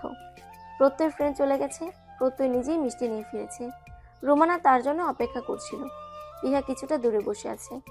বাবা, প্রত্যয় কিছু কথা ছিল। প্রত্যয় বিনয়ের সাথে বলল, হ্যাঁ আন্টি বলুন। তুমি তো সবই জানো বাবা। ফিহা অনেকটা জেদি আর ছেলে মানুষ। আমি জানি তুমি তাকে ভালো রাখবে। ওকে তোমার হাতে তুলে দিয়ে যাচ্ছি বাবা। আমার মেয়েটাকে আগলে রেখো। জীবনে কারো ভালোবাসা পায়নি। যখন ভালোবাসার মতো বুঝ হলো, সেখানেও সে ভুল করেছে। ওর বাবার কারণেই ওর শত্রুর অভাব নেই। আমার মেয়েটার আজ থেকে কেউ নেই তুমি ছাড়া, আমি থেকেও নেই।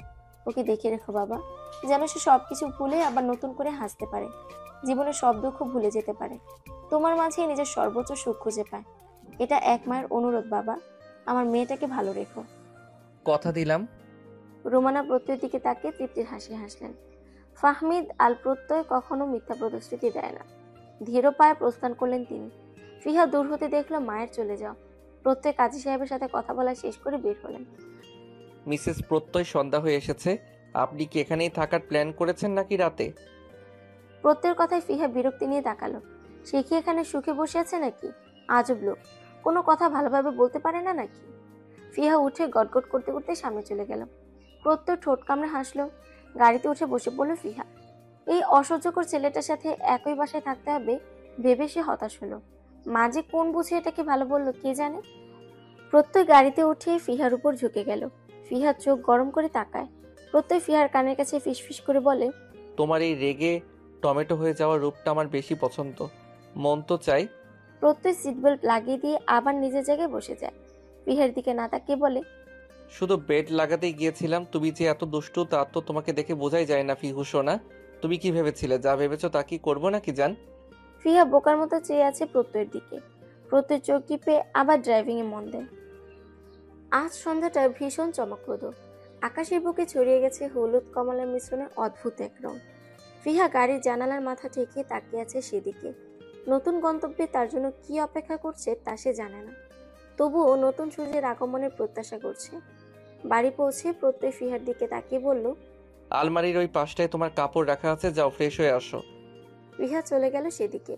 প্রত্যয় মোবাইল হাতে নিয়ে খাবার অর্ডার করলো। কাজের মহিলাটা কয়েকদিন ছুটি নিয়েছে। তপ্ত এক দীর্ঘশ্বাস ছেড়ে পাশের রুমে ফ্রেশ হতে চলে গেল। ভালোবাসার মানুষকে অতি কাছে পেয়েও যখন অনুভূতি প্রকাশ করা যায় না, মন ভরে তার সাথে কথা বলা যায় না, মুগ্ধতা নিয়ে তাকানোর অধিকার থাকে না, তার মতো নিদারুণ যন্ত্রণা আর কি হতে পারে। ফিহা হলদে রঙের একটা থ্রি পিস পরে বসে আছে। পিঠে ছড়িয়ে আছে তার অর্ধভেজা ছোট ছোট চুল। তার মতো শ্যামলা গড়নের মেয়েকে কেন এত কাঠখড় পুড়িয়ে বিয়ে করলো প্রত্যয় নামক মানুষটা? কি এত প্রয়োজন পড়লো তার? পুরুষ প্রেমে পড়ে নারীর দীর্ঘল কালো চুলে, মায়া ভরা চোখ, ফর্সা গড়নে তার গুণে। তার মাঝে তো প্রেমে পড়ার মতো আহামরি কিছু নেই, না আছে কাঙ্ক্ষিত কোনো রূপ লাবণ্য। তবে কেন এত জলখোলা করা হলো, এত নাটকীয়তা করা হলো? বিয়েতে নিজের মায়ের সম্মতি তাকে ভীষণ ভাবাচ্ছে। যখন জেনেছে মা তাকে বিশ্বাস করে নিজেকে অনেকটাই হালকা মনে হয়েছিল। পৃথিবীতে এই একটা মানুষই তার অধিক আপন। ছোট থেকে বুঝতে শিখেছে তার এত বড় পরিবারে তার অবস্থান খুবই ঠুনকো। বাবা নামক মানুষটা কখনো স্নেহের হাত বাড়িয়ে দেয়নি। ছোট ভাই বোন দুটিও কখনো তাকে আপন ভাবেনি। দাদি ফুফু সব মানুষের মাঝে সে ছিল অবহেলার পাত্র। সে তো এই পরিবারেরই, তাহলে কেন এতটা দূরে দূরে ঠেলে দিত সবাই? সেই ছোট থেকে ফিহার মনে আক্ষেপ, অভিমান নিয়ে ভরপুর থেকেছে। সবার মাঝে থেকেও নিশ্চুপ একা একা নিজের একটি জগৎ গড়ে তুলেছে।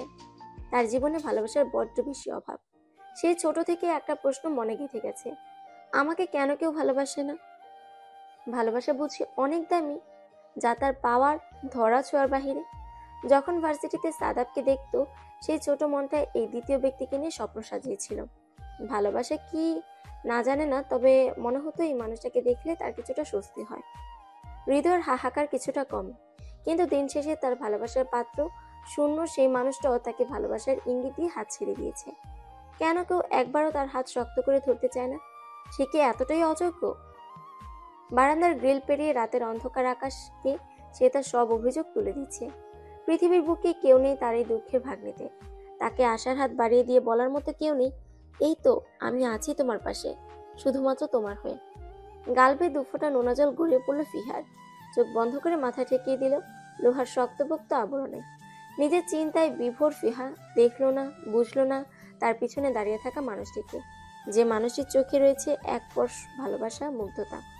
প্রত্যয় খুব নরম সুরে ডাকলো, ফিহু। ফিহা আনমনে বলল, কি? কি এত দেখো ওই আকাশে? ফিহা মৌন রইল। কথা বলতে ইচ্ছে হলো না কেন জানি। চুপচাপ তাকিয়ে দেখলো চাঁদবিহীন আকাশ। ফিহা ঘুরলো প্রত্যয়ের দিকে। ছেলেটি তার পেছনে দাঁড়িয়ে আছে, বুকে হাত ভাঁজ করে। ফিহা নিজের এক হাত বাড়িয়ে দিয়ে বলল, আমরা কি বন্ধুত্ব নিয়ে নিজেদের নতুন জীবনের সূচনা করতে পারি প্রত্যয়? প্রত্যয় তাকালো সামনে থাকা রমণীর দিকে। মেয়েটির চোখের ভাষা এলোমেলো, চাহানি টলমলে, চোখে মুখে ফুটে উঠেছে এক মৃদু আকুলতা। ফিহা বেশ কিছুক্ষণ হাত উঁচিয়ে রেখে নামিয়ে ফেলল। পরপর ফিসলে হেসে বলল, আমার হাত ধরতে সবাই এত ভয় পায় কেন বলতে পারেন? আপনি চাইলে কিন্তু ধরতে পারেন। সারা জীবন ধরে রাখার প্রতিশ্রুতি দিয়েও কেউ কেউ ছেড়ে গেছে, তাই আপনি কথা দিয়ে কথা না রাখলেও অবাক হব না। প্রত্যয় শুধু তাকিয়ে আছে ফিহার। এবার বিরক্ত লাগলো, লোকটা কথা বলছে না কেন? এভাবে তাকিয়ে থেকে অস্বস্তিতে তো ফেলার কি দরকার? সে সরে যেতে চাইলো রুমের দিকে। পেছন থেকে হাতটা আটকে দিল প্রত্যয়। নিজ থেকে বলতে লাগলো, এখন আমায় না হয় ভালো নাই বাসলে, কখনো বাসবে কিনা তাও না হয় নাই বা জানালে। তবে এই আজ আমি তোমার হাত ধরলাম ছেড়ে দেবার জন্য নয়। আমি একদমই প্রতিশ্রুতি দিতে চাই না, প্রতিদিন প্রতি পদে পদে তোমাকে বোঝাতে চাই আমি আছি, তোমার পাশে থাকবো আমৃত্যু। জানি না কবে আসবে সেই প্রহর, তবুও আমি আশায় থাকবো কোনো এক প্রণয় প্রহরে তুমি আমার হবে, ভালোবেসে নিজের করে নিবে। ফিহা থামলো, পরপর চোখ বন্ধ করে বুঝলো কথাটির গভীরতা। ছেলেটি কি তাকে ভালোবাসে? প্রশ্নটি করা খুব জরুরি হবে, নাকি অপেক্ষা করবে প্রকাশ পাওয়ার? ফিহা ফিরে তাকালো, দৃষ্টি রাখলো প্রত্যেক চোখে। ফিহা হাসলো কিছুটা, হাতটা আবার বাড়িয়ে বলল, ফ্রেন্ডস। প্রত্যয় হাত বাড়িয়ে দিল। সকাল সকাল মিতার ফোনে কল করেছে কেউ, বারবার ফোনের রিং বাজছে। মেজাজ এখন তুঙ্গে তার। কোন ইডিয়েট সকাল সকাল জ্বালাতে এসেছে? একবার হাতের কাছে পেলে লবণ মরিচ ছাড়া ব্লেন্ড করে ফেলবে একদম। মোবাইল হাতে কোনো রকম রিসিভ করে কানে ধরতেই ওপাশ থেকে ভেসে আসলো কিছু শব্দ। এই চিংড়ি মাছের মালাইকারি, ভার্সিটি কি তুই তোর নিজের শ্বশুর বাড়ি পেয়েছিস? 3 দিন যাবৎ ক্লাসে আসিস না, তুই নাই, তোর দেখা দেখি ফিয়ার বাচ্চাটাও উধাও হইয়া গেছে। শালার আমার জীবনটাই শেষ তোদের মতো দুইটা যন্ত্র মার্কা ফ্রেন্ড পাইয়া। আমি এক সহজ সরল পোলা। মীরা ফোন হাতে উঠে বসে চেঁচিয়ে বলল, ওই হারামি, সকাল সকাল তুই এসব বলতে পড়েছিস? তোকে না বলেছি বাসায় এসে নিয়ে যাইতে? এত সকাল সকাল প্যান প্যান শুরু করলি কেন? আশ্চর্য ভাই, সহজ সরল পাইয়া তোরা সবাই কথা শোনাইয়া দেস কেন বুঝি না। ফিহাদের বাসার দারোয়ান তো ঢুকতেই দিল না, কইল ফিহা নামক কোনো প্রাণী নাকি সেখানে থাকে না। গাঁজা পানি খাইয়া সকাল সকাল কার বাসায় ভুল করে ঢুকছস তুই? ফিহার মতো ঘর কোনো মেয়ে আবার কই যাবে? নিশ্চিত তুই ভুল মানুষের বাড়িতে চলে গেছিলি। বিশ্বাস কর তাও তো বোন, আই এম সিরিয়াস। সত্যি ফিয়ার বাসা থেকে এসে রিক্সায় বসেছি। আমার সত্যি টেনশন হচ্ছে, ওর তো ফোন বন্ধ। ওর ওই দজ্জাল বাপ ওরে আবার অ্যাডপশনে দিয়া দেয় নাই তো? কি বলো উল্টা পাল্টা? ফিহা কি বাচ্চা নাকি যে অ্যাডপশনে দিবে? বিয়ে দিচ্ছে বললেও মানা যায় তো। তার মানে তুই কিছুই জানিস না দেখছি। ওর না সাদাব ভাইয়ের সাথে বিয়ে হওয়ার কথা ছিল, তারপর থেকেই তো উধাও। মিতা চিন্তায় পড়লো কিছুটা। সৌরভকে বলল, তুই আয় বাসায়, আমি রেডি হই, ভার্সিটি গিয়ে দেখি খোঁজ পাওয়া যায় কিনা। মিতা চিন্তায় মগ্ন। সাদাবের সাথে বিয়ে হবে, বিয়েটা ঘরোয়াভাবে হওয়ার কথা থাকলেও ওকে দাওয়াত করেছিল, কিন্তু ও যেতে পারেনি। ভেবেছিল মেয়েটাকে পরে সরি বলে মানিয়ে নিবে, কিন্তু এখন তো খোঁজই পাওয়া যাচ্ছে না। মিতা তৈরি হয়ে ড্রয়িং রুমে আসলো, খাবার দিল ওর মা। তখনই কলিং বেল বেজে উঠলো, বুঝলো সৌরভ এসে পড়েছে। দৌড়ে গিয়ে গেট খুলে চেঁচিয়ে বলল, মা, সৌরভ এসেছে, আমি ভার্সিটি চলে যাচ্ছি। ভেতর থেকে ব্যস্ত কণ্ঠে ডলি বেগম বললেন, আরে ছেলেটাকে ভেতরে তো আসতে দে, তোর খালামণি বললো বাসা থেকে নাকি খেয়ে আসেনি। সৌরভ বলল, খালামণি, তোমার হাতের রান্না খাবো বলেই তো খেয়ে আসেনি, কিন্তু তোমার মেয়ে যে একটা ডাকাত, দেখো কিভাবে টানাটানি করছে। নিজেও খাবে না, আমাকেও খেতে দিবে না। মিতা কটমট করতে করতে বলল, এই বেটা, জীবনে কি কোনোদিন আর খেতে পারবি না? টেনশনে টেনশনে আমার পেটে সুরসুরি হয়ে গেছে। চল বলছি, ক্যান্টিনে খেয়ে নিব। সৌরভকে টানতে টানতে ভার্সিটি নিয়ে গেল মিতা। Hello hello hello. কানের কাছে এমন শব্দ পেয়ে ধরফরে উঠল ফিহা। খাটের পাশে দাঁড়িয়ে মিটমিট করে হাসছে প্রত্যয়। ফিহা রাগে বলে উঠল, এটা কি হলো? ঘুম থেকে ডেকে তোলা যেত না? এইভাবে কেউ চিল্লায়? আল্লাহ আমার কান। প্রত্যয় ভ্রুকুচকে বলল, তোমাকে ডাকলে তুমি শুনতে পাও? এ পর্যন্ত 4 বার ডেকেছি। ভার্সিটি যেতে চাও না নাকি আর? আমি তো অফিসে যাব তোমাকে নামিয়ে দিয়ে, তাই উঠো জলদি, অলরেডি লেট হয়ে যাচ্ছে। ফিহার কথা বাড়ালো না। সত্যি এত কিছুর মাঝে ভার্সিটির কথা ভুলতে বসেছিল। এক প্রকার দৌড়ে গিয়ে তৈরি হয়ে আসলো। প্রত্যয় তৈরি হয়ে গেছে। ইতিমধ্যে ফিহা একবার তাকালো। প্রত্যয় দেখতে কি সুন্দর। ফিহা মনে মনে জিভ কাটলো একবার। ছি ছি, কি ভাবছে সকাল সকাল? চোখ নামিয়ে চুল আঁচড়াতে ব্যস্ত হলো। প্রত্যয় ফিহার হাত থেকে চিরুনি কেড়ে নিল। ফিহা তাকালো অবাক হয়ে। প্রত্যয় ফিহার বাহু ধরে নিজের দিকে ঘোরালো, মিষ্টি কণ্ঠে বলল, আমি আশ্রয় দেই। ফিহা চমকালো। ছেলেটি কি সুন্দর করে আবদার করলো, ওর কি উচিত না করে দেওয়া? ফিহার উত্তরের আশা করলো না প্রত্যয়, নিজেই চুলে চিরুনি চালালো। ড্রেসিং টেবিলের একটা ড্রয়ার টান মেরে খুললো। বেরিয়ে আসলো চকচকে কতগুলো ক্লিপ, রাবার ব্যান্ড, চুলের কাটা।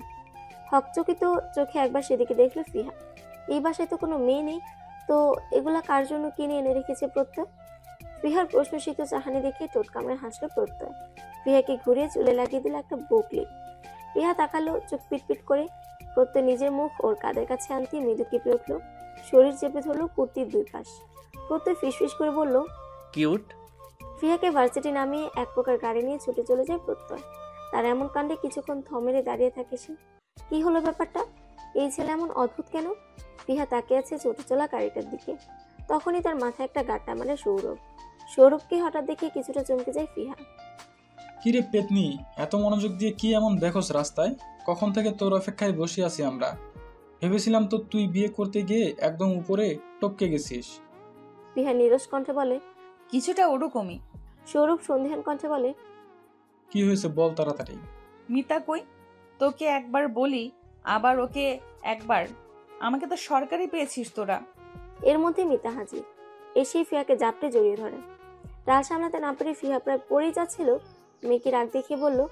উফ, মেরে ফেলতে চাস নাকি? যে যেভাবে ধরেছিস মনে হয় পালিয়ে যাচ্ছি কোথাও। মিতা ছাড়লো না, উল্টো আরো কিছুটা শক্ত করে ধরে বলল। সত্যি দোস্ত, তোকে এখন দেখে কি যে শান্তি লাগছে কি বলবো। চিন্তায় চিন্তায় খাওয়া হয় নাই সকালে। তা এখন বল, সাদাব জিজুর কি খবর? ফিহার মুখটা চুপসে গেল মুহূর্তে। সে কিছু না বলে চলে গেল ভার্সিটির ভিতরে। সৌরভ মিতা দুজন একবার নিজেদের মুখ চাওয়াচাই করলো। পরক্ষণে রহস্যের গন্ধ পেয়ে ফিহার পেছনে দৌড় লাগালো। ক্যাম্পাসের মাঠে ঘাসের উপর বসে পড়লো তিনজন। ফিহু, বল না জান, কি হয়েছে?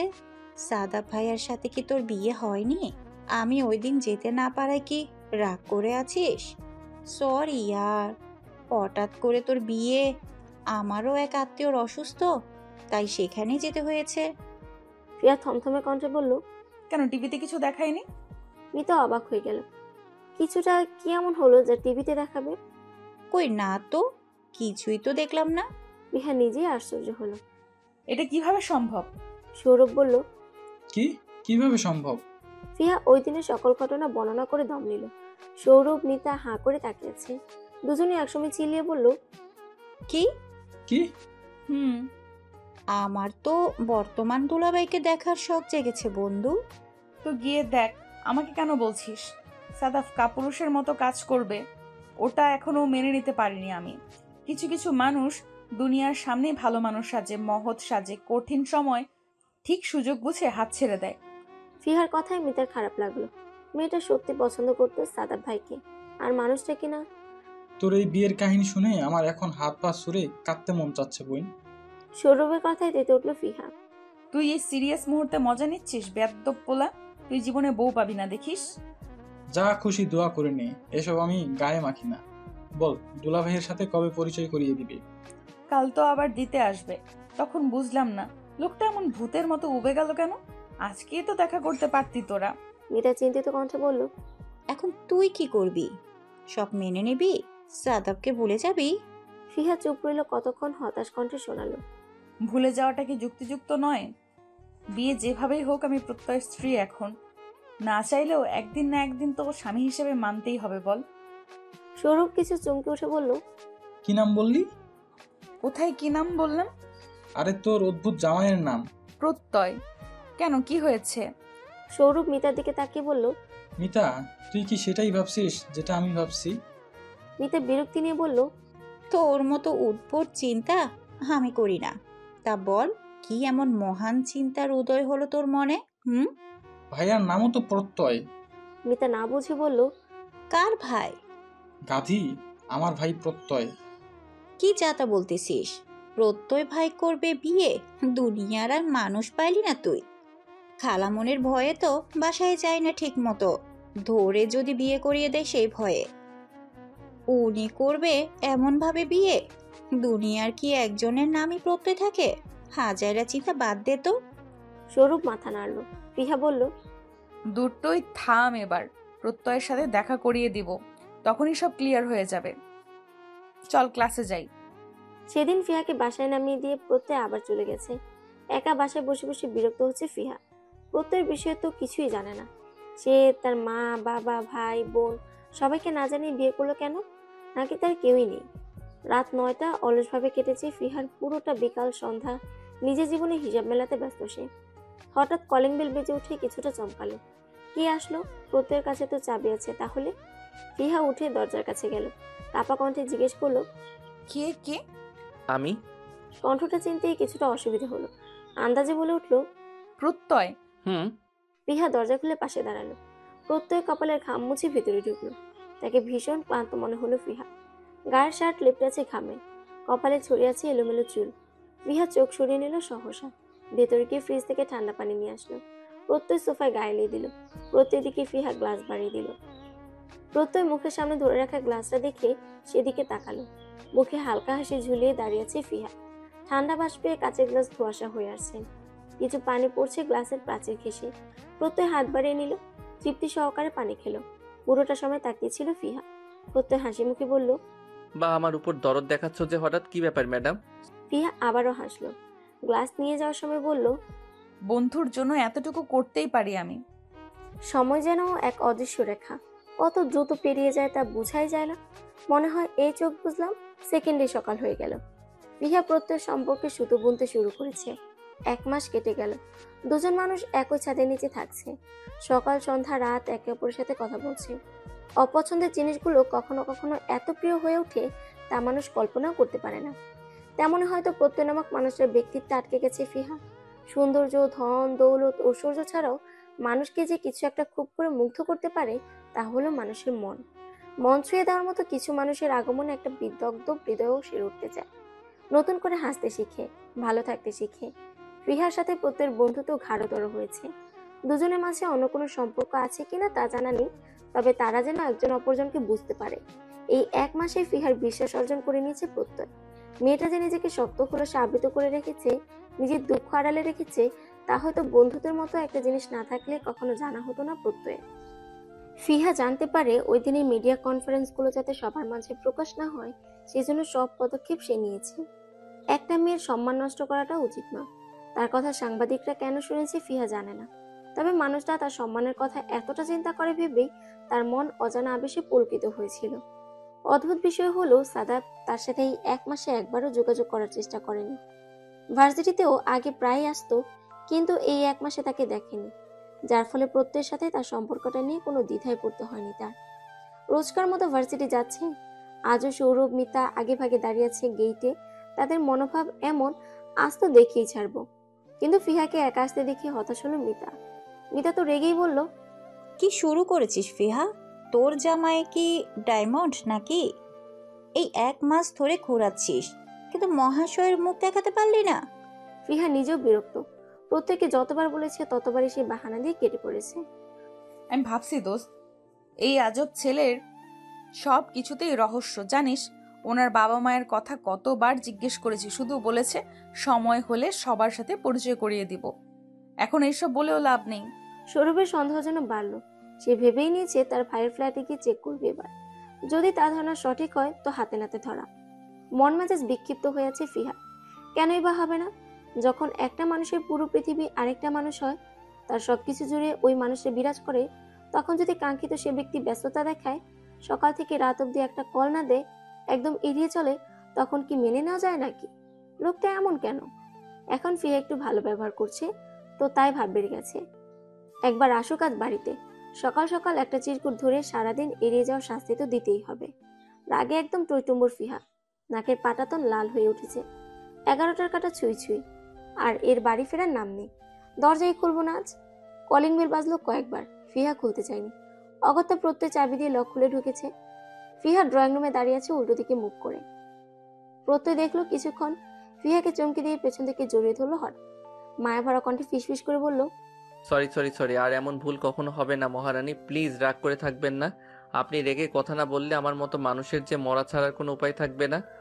ফিহা প্রত্যেকে ধাক্কা দিয়ে সরিয়ে দিল। রাগী ভাবে বলল, আমাকে এসব বলছেন কেন? বাসায় আসার কি দরকার ছিল? যেখানে ছিলেন সেখানেই থাকতেন। সুন্দরী কলিগদের ছেড়ে আসতে তো মন চায় না আপনার? জেলাস হচ্ছিস বুঝি? আমার এত ঠেকা পড়েনি। সরুন, কথা বলবেন না আমার সাথে। আমি একাই থাকতে পারি, কাউকে দরকার নেই আমার। প্রত্যেক কান ধরে দাঁড়িয়ে পড়লো সামনে, মুখটা বাচ্চাদের মতো করে বলল, আজকে তো প্রথম কথা দিচ্ছি, আজই শেষ। মিটিংয়ের পর মিটিং, তাই সময় হয়ে ওঠেনি। দরকার পড়লে চাকরি ছেড়ে দিব, তাও বউকে রাগাবো না আর। এবারের মতো মাফ কি পেতে পারি আমি? ফিহা মুখ ভেঙচি কাটলো, ছোট করে বলল, ঠিক আছে। সকালে ফোনের বিকট শব্দে ঘুম ভাঙে ফিহার। পাশে তাকিয়ে দেখে এখনো ঘুমাচ্ছে প্রত্যয়। ফিহা মোবাইলটা কানে নিতেই ওপাশ থেকে সৌরভ কিছুটা কাঁদা কাঁদা কণ্ঠে বলে, দোস্ত, প্রেমিকা কেমনে সামলাতে হয় টিপস দে। আজব, সকাল সকাল কি ভুগিযুগি শুরু করেছিস? আমাকে ঘুমাতে দে ভাই। এইসবে আমার কোনো ধারণা নেই। আমি কি জীবনে প্রেম করেছি নাকি? দেখ, মাত্র 2 দিন হইল মিতার সাথে প্রেম করা শুরু করেছি। ও বলেছে যদি ভালো প্রেমিক না হতে পারি আমাকে ড্রেনের পানিতে চুবিয়ে অন্য ছেলেকে বিয়ে করে নিবে। এই তোদের দুটোর ফালতু প্রেম কাহিনী শোনাবি না আমাকে। ফ্রেন্ড হওয়াই তো দুইটার জীবনে ঝগড়া থামেনি, এখন কি করে আবার প্রেম আসবে? আমি ঘুমাবো না ভাই, নিজেদেরটা নিজেরা সামলা, না হয় ব্লক মেরে দিব দুটোকে। শোন শোন, আর একটা কথা ছিল। ফিহা বিরক্তি নিয়ে বলে, আচ্ছা বল। তুই আজকে ভার্সিটিতে আসবি না, আমি আর মিতা আসবো তোরে নিতে। আমার বাসা তুই চিনিস, আসবি কি করে? যদি আন্দাজ ঠিক হয় তো ঠিক পৌঁছে যাব। যা খুশি কর। ফিহা বিরক্তি নিয়ে বসে আছে। প্রত্যয় ওর কথা বলার সময় উঠে গেছে। এভাবে বসে থাকতে দেখে জিজ্ঞেস করে, কি সমস্যা? কিছু না, ওই মিতা আর সৌরভ প্রেম করছে, এখন আমার কাছে টিপস চাই। সকাল সকাল বিরক্ত করা ছাড়া আর কিচ্ছু পারে না এই ছেলে। আবার বললো তোর বাসায় আসতেছে, তোকে নিয়ে যাব। কি? হ্যাঁ, এত অবাক হওয়ার কি আছে? আর আসতে পারবে নাকি সন্দেহ, বাসার অ্যাড্রেসই তো কোনোদিন বলি নাই ওদের। দুটোর মাথার তার আগেই ছিঁড়া ছিল, এখন তো আবার করে প্রেম। এবার পাবনার টিকিট বুক করতেই হবে। সত্যি ওরা প্রেম করে? হুম। ওকে চলো তাহলে আজ দুজন মিলে ওদের জন্য নাস্তা বানাবো। ফিহা অবাক হয়ে বলে, ওরা বাসাই তো চেনে না, মজা করেও তো বলতে পারে নাকি? আপনি শিওর হচ্ছেন কিভাবে? প্রত্যয় উত্তর না দিয়ে ফিহার হাত ধরে ফ্রেশ হতে চলে যায়। ফিহা বেঞ্চি কাটে। এই ছেলে যে কোনো প্রশ্নের জবাব ভালোভাবে দিবে না তা জানা আছে ফিহার। সকাল 9টায় কলিং বেল বেজে উঠে ফিহা যায় দরজা খুলতে। প্রত্যয় গেছে ফ্রেশ হতে। ফিহা দরজা খুলতে এক মেয়ে এসে দাঁড়ায় দরজায়। ফিহা ভ্রুকুচকে জিজ্ঞেস করে, কাকে চাই? মেয়েটি যেন ভূত দেখার মতো চমকেছে। প্রত্যয়ের বাসায় মেয়ে আসলো কোথা থেকে? মেয়েটা চিল্লিয়ে বলে, এই মেয়ে, তুমি কে? এখানে কি করছো? প্রত্যয় কোথায়? উনি তো ভিতরে, আপনি কে আগে বলুন, যাকে তাকে বাসায় ঢুকতে দিব না আমি। তোমার সাহস তো কম না, আমাকে ঢুকতে দিবে না মানে? জানো আমি কে? না, ওটাই জানতে চাচ্ছি তখন থেকে, বলুন আপনি কে? প্রত্যয়ের হবু স্ত্রী। আর আমি প্রত্যয়ের বিয়ে করা স্ত্রী। এই মেয়ে, কি ধরনের মজা এটা? সরো সামনে থেকে। ফিহাকে পাশ কাটিয়ে মেয়েটা ভিতরে ঢুকে পড়ল। প্রত্যয় বের হলো। তখন মেয়েটি দেরি না করে গিয়ে প্রত্যয়কে জড়িয়ে ধরল। আকস্মিক ঘটনায় প্রত্যয় অবাক হলো। ফিহা তো তাকে এখনো জড়িয়ে ধরা অব্দি যায়নি, তাহলে কি? ফিহাকে সে ভালো করেই চিনে। এত ভাবনার মধ্যে চোখ পড়ে দরজার সামনে। ফিহা রাগে লাল হয়ে গেছে। প্রত্যয় বুঝলো ভুল কিছু হচ্ছে। ফিহা দরজা ঠাস করে লাগিয়ে এসে রুমে চলে গেল হন হন করে। প্রত্যয় নিজের থেকে মেয়েটিকে সরায় এক ঝটকায়। নীলাকে দেখে মেজাজ খারাপ হয়ে ওঠ। এই মেয়েটার জ্বালায় শেষ। এখন বাসায় চলে এসেছে, না জানি কি কি বলেছে ফিহাকে এই মেয়ে। প্রত্যয় নীলাকে ধমকে দিয়ে বলল, কি ধরনের অভদ্রতা এগুলো? তোমার সাহস তো কম না, আমাকে জড়িয়ে ধরেছো কেন? সীমা অতিক্রম করতে মানা করেছিলাম তোমাকে।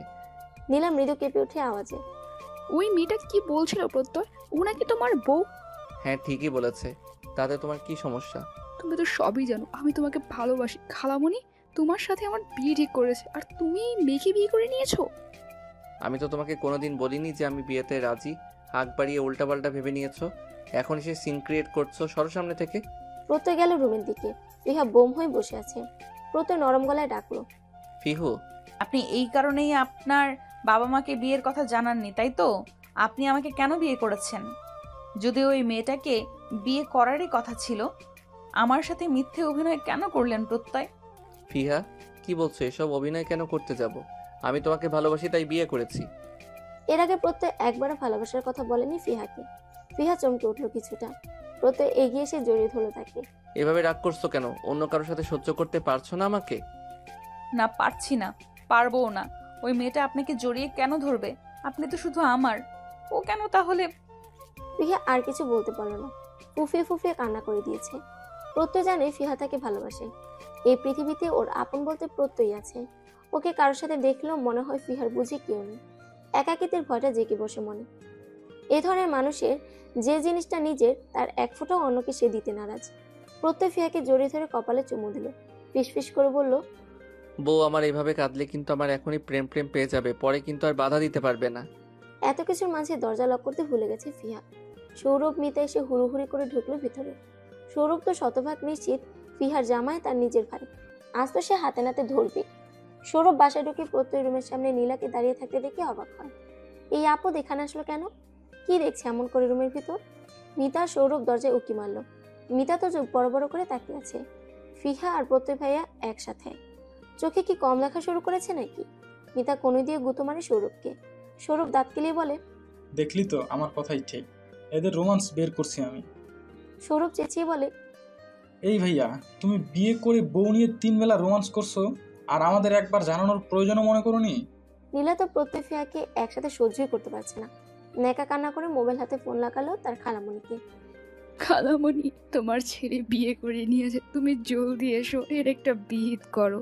মিতা আটকাতে গিয়েও ব্যর্থ। এখন যদি ওর খালামণি এখানে চলে আসে তো সব ঘেটে যাবে। এই মেয়েটা এমন কেন? বিরক্তি নিয়ে গিয়ে বসলো সোফায়। ফিহা এগিয়ে এসে সৌরভের সামনে দাঁড়ায়, ভ্রু চেয়ে জিজ্ঞেস করে, তোরা ওনাকে চিনিস? চিনবো না আবার? একই মায়ের পেটের ভাই, কিন্তু এখন মনে হচ্ছে আমাকে চিনবেই না, বউ পেয়েছে না। তীব্র অভিমান সৌরভের কথায়। প্রত্যয় নির্বাক, শান্ত হয়ে বসে আছে। ফিহা এগিয়ে যায় প্রত্যয়ের দিকে। আপনি বলেননি কেন সৌরভ আপনার ভাই? ফিহা কিছুটা ভাবুক হয়ে আবার বলে, ও এই জন্যই বুঝি ভার্সিটিতে আমাকে রেখে একদম ভূতের মতো উবে যেতেন? কথা বলছেন না কেন এখন? সৌরভ বলে ওঠে, আব্বু তো ভাইয়াকে মেরে আকাশে পাঠিয়ে দিবে, সেই ভয়ে হয়তো লুকিয়ে বিয়ে করেছে, তাই না ভাইয়া? প্রত্যয় রাগি চোখে তাকায় সৌরভের দিকে। কারা যেন প্রেম করছে, প্রেম প্রেম গন্ধ ছড়িয়েছে, বলবো নাকি আব্বুকে হাওয়া সব বের হয়ে যাবে? থ্রেট দিচ্ছ তো দাও, একবার আম্মু আসুক আজকে। এর মধ্যে কলিং বেল আবার বেজে উঠল। নীলা ছুটে গিয়ে দরজা খুলল। বাকি সবাই সোফায় বসে আছে। রুমে ঢুকে চেঁচিয়ে উঠলেন সীমা বেগম। প্রত্যয়ের এত বড় সাহস, বিয়ে করবে না করে একদম বিয়ে করে সংসার করছে, তাও আমাকে কিছু জানায়নি। আজ ওর একদিন কি আমার একদিন। ফিহাকে আগে থেকে চিনতেন সীমা বেগম, সৌরভের বন্ধু হিসেবে। তিনি ড্রয়িং রুমে উপস্থিত সবাইকে দেখলেন একবার, আবার বলেন, বউটা কোথায়? রুমে কি ঘাপটি মেরে বসে আছে নাকি? আজ দুটোকে ধরে দেব আমি। আমাদের বললে কি বিয়ে দিতাম না নাকি? এই মিতা, পিহা বলতো ওর বউ কোথায়, যা ধরে নিয়ে আই। ফিহা তো হাত কসলাচ্ছে বসে বসে। মিতার দিকে তাকালো সে কাচুমাচু হয়ে। এর মধ্যে নীলা বলে উঠল, আন্টি, তুমি বউকে চোখে দেখতে পাচ্ছ না? এখানেই তো আছে। সীমা বেগম বললেন, এখানে তো সৌরভ আর ওর ফ্রেন্ড ছাড়া কেউ নেই। ফিহা নামক মেয়েটাই তো তোমার ছেলের বউ। কি? সৌরভ ওর মাকে টেনে নিয়ে সোফায় বসে পানি খেতে দেয়। সীমা বেগম কিছুটা শান্ত হয়। প্রথম থেকে সব বল আমায় কি হয়েছে। সৌরভ সব গড়গড় করে বলে দিলেও এই মুহূর্তে ভাইকে না বাঁচালে ও নিজের প্রেম করার সিক্রেট যে ফাঁস করে দিবে তা ভালো করেই জানে। ফিহা মাথা নিচু করে বলে, আন্টি বিশ্বাস করো, আমার কোনো দোষ নেই।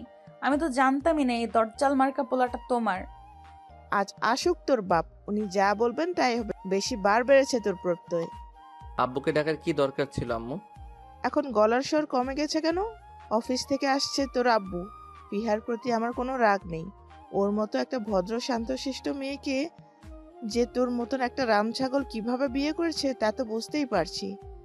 না হয় সৎজ্ঞানে তোরে কে বিয়ে করতো। সীমা বেগমের কথাটা শুনে নীলা বলে ওঠে, কেন আন্টি, আমি আছি না, আমি বিয়ে করতাম তোমার ছেলে প্রত্যয়কে। এই চুপ করতো নীলা, তোদের এই বিয়ের চক্করে আমার বিপি হাই হয়ে যাচ্ছে। বাসায় প্রবেশ করেন প্রত্যয়ের বাবা তাজুল চৌধুরী। ছেলের কর্মকাণ্ড শুনে বিশ্বাসই করতে পারছেন না তিনি। তার এই ছেলে এরকম একটা কাজ করেছে, বিশ্বাস হচ্ছে না তার। সৌরভ হলেও তিনি বুঝতেন ওটা একটা দুষ্টু প্রকৃতির তাই করেছে। মাথায় হাত তার নিজেরও। কিছুক্ষণ পর আসলো ফিহার মা। সবাই মিলে বেশ কিছুক্ষণ আলোচনা করার পর সবকিছু মেনে নেওয়া হলো। তবে একটাই শর্ত সীমা বেগমের, ছেলের বউ নিয়ে তিনি বাসায় চলে যাবেন। প্রত্যয় না করতে গিয়েও পারেনি। মা বেঁকে বসলে তার কপালেই শুনে আছে। তাই সবকিছু ঝামেলা মিটিয়ে বিকেলের মধ্যে নিজেদের বাড়িতে গিয়ে উঠলো ওরা। এতটা দ্রুত সময় কিছু ঘটেছে যে ফিহা এখনো ঘোরের মধ্যেই আছে। দিনগুলো সুন্দরভাবে কাটছিল ফিহা, যতদিন না সাদাব নামক কালো ছায়া আবার ফিরে আসে। প্রত্যয়ের বাড়িতে যাওয়ার পর 1 মাস কেটেছে হেসে খেলে। বেলায়েত খন্দকারও মেনে নিয়েছে সবকিছু, শুধু মেয়ের জামাইকে মানতে পারেনি এখনো। বিয়ের প্রস্তাব দিলে তিনি ফিরিয়ে দিতেন না, তিনি অতটা কঠোর তো নন। সেদিনের মতো ভার্সিটি থেকে ফিরছিল ফিহা। আজ সৌরভ মিতা ডেটে গেছে, দুটোর মাঝে হাড্ডি হতে চায়নি। প্রত্যয় অফিসে, তাই আর তাকেও বলেনি, একাই যাচ্ছে আজ। কোথা থেকে যেন সাদাব এসে সামনে দাঁড়ালো। ফিহা কিছুটা অপ্রস্তুত হয়ে পড়লো, 2 কদম পিছিয়ে গেল সে। সাদাব ফিহার একদম কাছে এসে হেসে বলল, কেমন আছো ফিহা? অনেকদিন পর দেখছি তোমায়। এই তো ভালো আছি, আপনি কেমন আছেন? তা জানা বেশি জরুরি না। তা বিবাহিত জীবন কেমন চলছে তোমার? ভালো। আমি এখন বাসায় যাব, দেরি হয়ে যাচ্ছে। এত পালাই পালাই করো কেন? আমার সাথেও কিছু সময় থাকো। না, রাস্তা ছাড়ুন। আপনার সাথে আমার কথা সেই দিনই শেষ হয়ে গেছে, এখন আর বলার মতো কিছুই নেই। আমি আমার স্বামী প্রত্যয়ের সাথে অনেক ভালো আছি। সাদাব ফিহার কথা শুনে ফিহার হাত টেনে ধরলো। ফিহা আঁতকে উঠলো হঠাৎ এমন ঘটনায়। সে হাত ছাড়ানোর জন্য মোছামুছি শুরু করে দিল, কিন্তু সাদাব ফিহার ছাড়ছেই না। ছাড়ুন বলছি। না, ছাড়বো না। কি করবি তুই? তোকে তো কবেই শেষ করে দিতাম। প্রত্যয়টা মাঝখানে এসে সব প্ল্যান ভেস্তে দিল। তোর বাপের জন্য আমার বাপের জেল হয়েছে। তোর বাপকে তো একটা না একটা শাস্তি দিতেই হবে। নিজের মেয়ের সম্মানের বিনিময়ে তাকে এর মূল্য দিতে হবে। ওই দিন তো খুব নিখুঁত পরিকল্পনা করে মিডিয়া ডেকে তোকে বেইজ্জত করেছিলাম, কিন্তু প্রত্যয় সব মিডিয়া কোম্পানির মুখ বন্ধ করে দিল। বিয়ে করে সারা জীবনের জন্য নরক দেখাতে চেয়েছিলাম তোকে, সেখানেও প্রত্যয় তোকে বাঁচিয়ে নিয়েছে। আজ তোকে কে বাঁচাবে? এখানে তো প্রত্যয় নেই, আর ও আসার আগেই তুই হবি ধর্ষিতা। পুরো দুনিয়া জানবে তুই কে। কথাগুলো বলে কুৎসিত হাসলো সাদাব। ফিহা নিজের কানকে বিশ্বাস করতে পারলো না, এই ছেলেটা এতটা নিকৃষ্ট। সাদাব ফিহাকে টেনে নিয়ে গেল, আটকে রাখলো হাত পা বেঁধে। এদিকে বিকাল হয়ে গেছে, ফিহা এখনো বাড়ি ফেরেনি। সৌরভ নিজেও অবাক। ফিহা তো কখন বাড়ি চলে আসার কথা। সীমা বেগম হন্তদন্ত হয়ে কল লাগালেন প্রত্যয়ের ফোনে। সীমা বেগম প্রত্যেককে জানায় এখনো ফিহা বাড়ি ফেরেনি। এই কথা শুনে প্রত্যয় সব ছেড়ে বেরিয়ে পড়ে। তার বুঝতে বাকি নেই কার কাজ এটা। সে পুলিশ স্টেশনে যায় আগে, পুলিশকে ইনফর্ম করে। ফিহার মোবাইল থেকে লোকেশন জেনে ছুটে সেদিকে। এদিকে সাদাব এগিয়ে আসে ফিহার দিকে। ফিহা প্রাণপণে পিছিয়ে যাচ্ছে, বারবার হাত জোর করে বলছে যেন তার এরকম ক্ষতি না করে। সাদাব এসে ফিহাকে বিছানায় ফেলে দেয়, এক টান দিয়ে সরিয়ে ফেলে ফিহার বুকের ওনা। সাদাব ফিহার বুকে হাত দেওয়ার আগেই কেউ একজন এসে অনেক জোরে একটা লাথি দিয়ে ফেলে দেয় সাদাকে। সাদাব ফিহার থেকে অনেক দূরে গিয়ে ছিটকে পড়ে। এলো পাতারি মারতে থাকে সাদাবকে প্রত্যয়। ফিহা ওনা জড়িয়ে কাঁদতে থাকে একপাশে দাঁড়িয়ে। পুলিশ এসে নিয়ে যায় সাদাবকে। ফিহা গিয়ে জড়িয়ে ধরে প্রত্যয়কে জড়িয়ে ধরে কান্না করতে থাকে ফিহা। প্রত্যয় ফিহাকে রাগ দেখিয়ে বলে, খবরদার ফিহা, এখন আমাকে একদম ধরবে না তুমি। তোমাকে কতবার করে বলেছি একা একা আসবে না। আমাকে একবার কল করে বলতে পারলে না তুমি? আজ যদি কিছু হয়ে যেত তখন আমার কি হতো একবারও ভেবে দেখেছো তুমি? এই কথা বলে প্রত্যয় যতই ফিহাকে ছাড়াতে যাচ্ছে, ফিহা ততই প্রত্যয়কে শক্ত করে জড়িয়ে ধরেছে, আরো শক্ত করে। ফিহা কোনো মতেই ছাড়তে চাচ্ছে না প্রত্যয়কে। একটা সময় প্রত্যয় খুব শক্ত করে জড়িয়ে ধরে ফিহাকে। প্রত্যয় ফিহাকে বলে, হুশ আর কাঁদে না ফিহা। আমি থাকতে আমার ফিহু পাখিকে কেউ একটা ফুলের টোকাও দিতে পারবে না। সরি, আমি অনেক সরি। আমি আর কোনো দিন একা একা আসবো না। আপনি আমার উপর রাগ করে থাকবেন না, প্লিজ প্লিজ প্লিজ। প্রত্যয় জবাব না দিয়ে ফিহাকে নিয়ে বাসায় চলে যায়। রাতের আকাশে আজ পূর্ণিমার চাঁদ উঠেছে। তারাগুলো জলজল করে মুক্তোর মতো চিকচিক করছে। বারান্দায় দাঁড়িয়ে আছে প্রত্যয়। ফিহার উপরে উপরে রাগ দেখাচ্ছে সে। আসার পর থেকে মেয়েটা কতবার কথা বলার চেষ্টা করছে, আর ও এড়িয়ে যাচ্ছে বারবার মেয়েটাকে। প্রত্যয় নিজের পিঠের ওপর কিছু একটা ছোঁয়া পেল। ফিহা পেছন থেকে তাকে জড়িয়ে ধরে দাঁড়িয়ে আছে। প্রত্যয় বলতে গিয়েও বলতে পারেনি ছাড়ো। ফিহার কথা শুনে, আপনি বলেছিলেন কোনো এক প্রণয় প্রহরে আপনি অপেক্ষা করবেন আমার ভালোবাসার। তবে আজ এসেছে সে প্রহর। এই ভরা পূর্ণিমার তিথিতে প্রণয় এসে ধরা দিয়েছে আমার মনে আপনার নামের। আমি ভালোবাসি প্রত্যয়, আপনাকে অনেক বেশি ভালোবাসি। প্রত্যয় ফিহাকে টেনে নিজের মুখোমুখি দাঁড় করায়। চাঁদের আলো এসে মুখে পড়েছে ফিহার। চোখ বন্ধ করে দাঁড়িয়ে আছে মেয়েটি। লজ্জায় লাল হয়ে যাচ্ছে নাকের পাটাতে। মৃদু কাঁদছে নেত্রপল্লব। প্রত্যয় মৃদু কণ্ঠে তাকে ডাকলো, আমার দিকে একটু তাকাও ফিহা। ফিহা চোখ খুলে তাকালো। দুজনের গভীর দৃষ্টি মিলল, যেখানে তাকে কাটিয়ে দেওয়া যাবে দীর্ঘতম সময়। আবার বলো। ফিহা নির্দ্বিধায় বলল, ভালোবাসি। প্রত্যয় ফিহাকে খুব শক্ত করে জড়িয়ে ধরে বলল, আমিও ভালোবাসি ফিহু পাখি। সমাপ্ত। গল্পের শহরে আপনাকে স্বাগত। আপনাদের কাছে যেন আমাদের গল্পের ভিডিওগুলো ভালো লাগে, তাই আপনাদের ভালো লাগার উপর ভিত্তি করে গল্পের শহরের প্রতিটি গল্প সাজানোর চেষ্টা করে যাচ্ছি। আপনাদের ভালো লাগাই আমাদের সার্থকতা। আমাদের গল্পের শহর চ্যানেলটি সাবস্ক্রাইব করে আমাদের পাশেই থাকুন। আমাদের গল্পগুলো যদি আপনাদের কাছে ভালো লাগে, তাহলে আপনারা আমাদের ভিডিওতে লাইক, কমেন্ট অ্যান্ড শেয়ার করে আমাদেরকে ভালো ভালো গল্প আপনাদেরকে উপহার দিতে উৎসাহিত করুন। ভালোবাসায় রাখুন, ভালোবাসায় থাকুন।